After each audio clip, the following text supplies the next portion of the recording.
Alright, shout out to my viewers and subscribers. Sports to the bone here again, man. Alright, so today we just want to have a quick little recap of the test series that was just concluded. That saw West Indies going down 2-1 to England. We are going to be talking about some of the high points and some of the low points during this series. Stay tuned. On this day, Alright, so first things first, we want to say a big congratulations to England on winning the series. Also want to say a shout out to the West Indies cricket team for taking the brave step of going over to England with all of what is going on now to make sure that the entire world was able to get some amount of international cricket. I mean, we all were tuned into our televisions. Test cricket was something that a lot of people would have considered to be very boring leading up to the pandemic. But with sports basically on a pause, we were very happy to have been able to receive some amount of international test cricket. And at the end of the day, West Indies, we weren't able to win this series, but cricket won on a hold. Because with most international sports on a pause, we were able to get a very good test series. And I am assuming that cricket-loving fans are very appreciative of what really took place.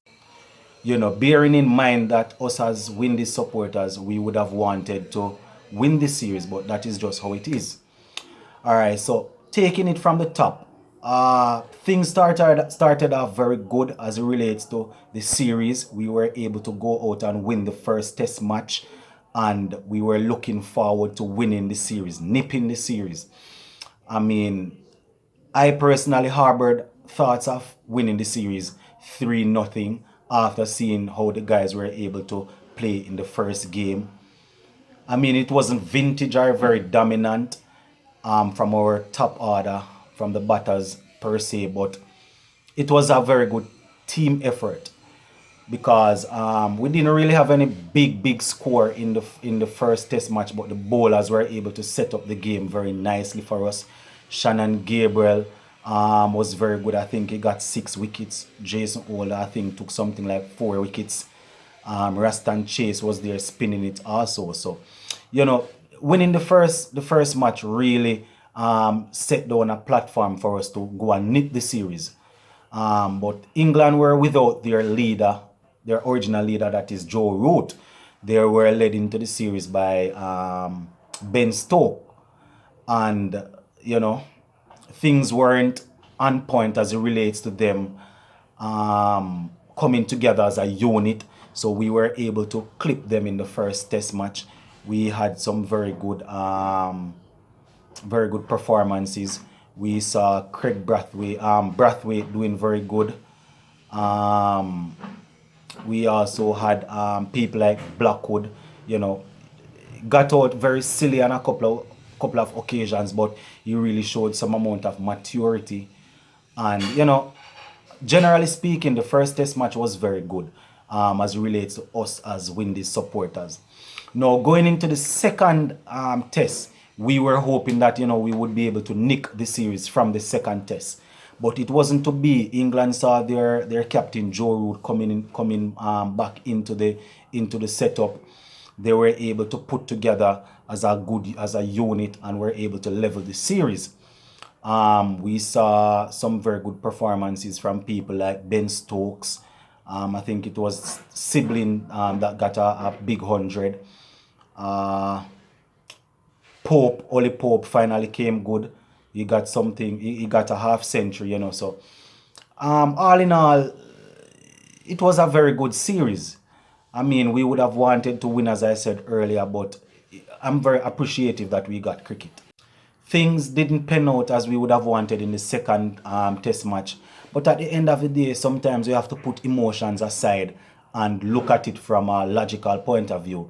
England is ranked way above us. So for us to go over there in their conditions and give them a run for their money, is something very good. It is saying that the guys were basically trying. I mean, the selections could have been a little bit different. Shea Hope, having failed in the first test game, having failed in the second test match. Shea Hope has basically been failing for 3 years now as relates to test cricket. And I don't know if it is because of that back-to-back century that he got a couple of years ago that they keep on sticking with him. You know, Shea Hope should have been left out if it was even for the third game that we just lost there. Shea Hope shouldn't have been in the team. Because at the end of the day, he's a very attractive player. Yes, we like to see flair and people playing pretty shot, but it has to do with who is able to score runs. I mean, we have even Nkuma Banner there. I guess they didn't want to throw him into the second test, seeing that they were trying to win the second test to try and win the series. But at the end of the day, she hope he was given the opportunity to come good in the first test. Both innings, he didn't do anything much. So you have some reserve players there. Why not try and give them a chance? But it is just what it is. So that was basically it for the first match. The second match, England was totally dominant. They were on a different level. So we were outfoxed by them. Going into the third test match now, I was looking for at least some guts from the guys. I was looking that the guys weren't going to just go down, lying on their back, if you want to put it that way. I was looking for them to stick out, to try and play out their way. I must say a big shout out to Jermaine Blackwood because he fought right to the end, even in this third match here. He was the last one out in the second innings, and he was batting for something like an hour before he was even into he batted for what? I think he batted for an hour before even reaching double figures. So that goes to show that he was trying, and we all know that Jermaine Blackwood is somebody that likes to go out there and play his shots. So he really showed some amount of maturity throughout the series. Mind you, in the first test match, he got out very, in a way that we wouldn't have wanted to see. Chipping down the wicket and I think giving a catch to mid-on or mid-off, somewhere thereabout. So to see him come in the second test and in the third test and to put up a fight, I am really proud of him. Brathwaite also gave it a good run. Chase was also good. Shane Dorich, our wicketkeeper is always trying, but throughout the series I've seen where the bowlers basically know where to target him. He's always shuffling across his crease and getting trapped in front of the wicket to be dismissed LBW. So that is something that you will need to work on. But all in all, it is a very bitter pill to swallow after how dominant we were in the first game, but that is just how it is.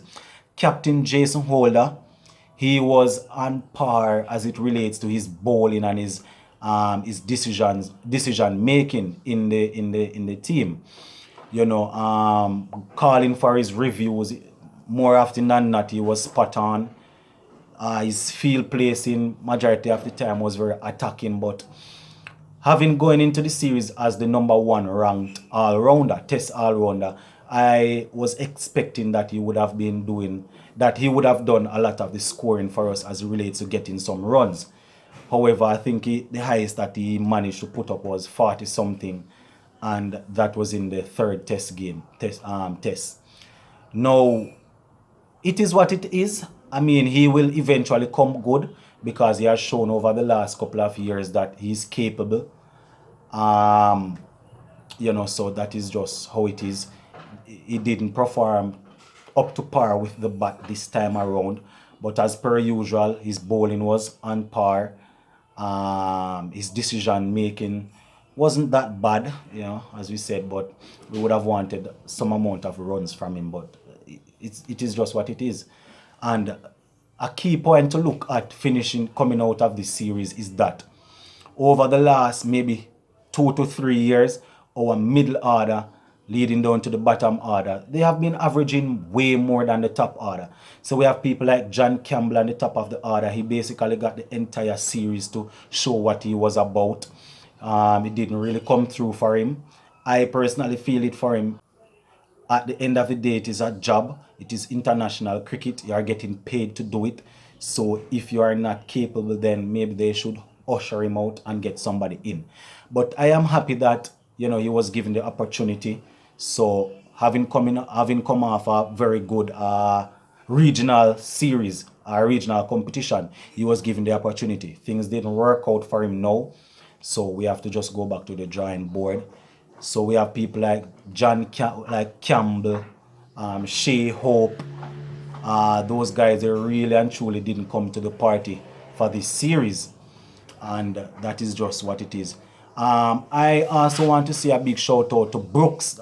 Brooks would have played some amount of cricket for West Indies before. I think he captained West Indies at the under 19 level, but he really just fell off the grid as it relates to playing at the highest level.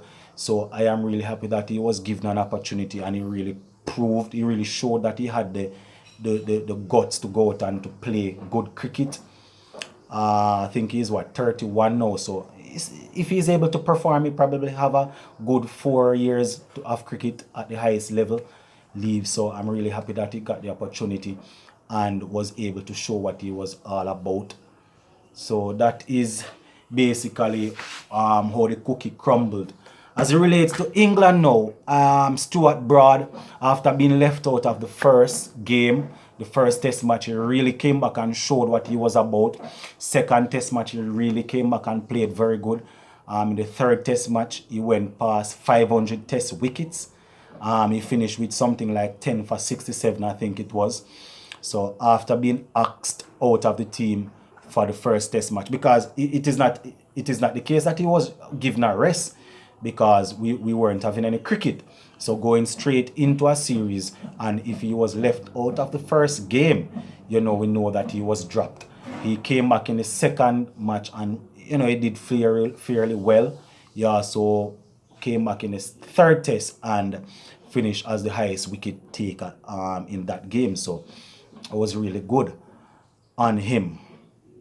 But at the end of the day, as I said, things didn't work out as how we would have wanted, but we really got cricket, and we are appreciative of the guys going out there, making the sacrifice of leaving their families to stay in a biosecured bubble to, for a period of time to play some cricket. And I am hoping that West Indies will be able to secure a series very soon. I mean, information is going around the place about who we might be playing. At the end of the day, we don't know what will happen. So we're just keeping our fingers crossed and hoping that things will work out. Really happy that some of the youngsters that got the opportunity were able to prove themselves. Brathwaite once again showed us that he's very solid. I mean, Raheem Cornwall, some persons were calling for Cornwall to play from the second test, but he got his opportunity in the third test. I mean, he bowled very economically. He didn't get a bunch of wickets, but at least he got an opportunity to show what he was about. So that is basically what happened as it relates to the 3-match test series. Once again, congratulations to England on winning the series 2-1. The West Indies cricket team really tried. I mean, persons are still venting that young Darren Bravo, well, he's not young anymore, but the younger Darren Bravo and Hetmeyer and Kemo Paul, I think it was, persons are still saying, boy, they should have made the sacrifice and should have been on the tour. But at the end of the day, the decision was theirs, It was theirs to make, and they decided that they weren't going to chance it. So that is what it is. And the coach had said that players that refused to go on the tour, they weren't going to be held accountable, seeing that the whole pandemic and all of that. But the guys went over there. The first test match, we gave a good account of ourselves. England basically outplayed us in the second game, so we were hoping for a more competitive match in the third test. We eventually lost this third test by 269 runs. We were bowled out in the first inning, in the second innings for 129. In the first innings, we were bowled out for 197. So we see that our batters are basically failing. Whenever our middle order fails, we know that we're not going to make any runs, because usually we lose like 3 or 4 wickets before we are even at 100 runs. So if the middle order isn't stabilizing it, we know we're going to get bowled out cheaply for even under 200. And that is what happened. But at the end of the day, shout out to the England cricket team and winning the series. Shout out to West Indies cricket team and going over there to give us some cricket. Sports to the bone, keeping you informed. Please remember to like, share, leave us a comment. If you have not yet subscribed, remember to subscribe to our channel. Sports to the bone, keeping you informed.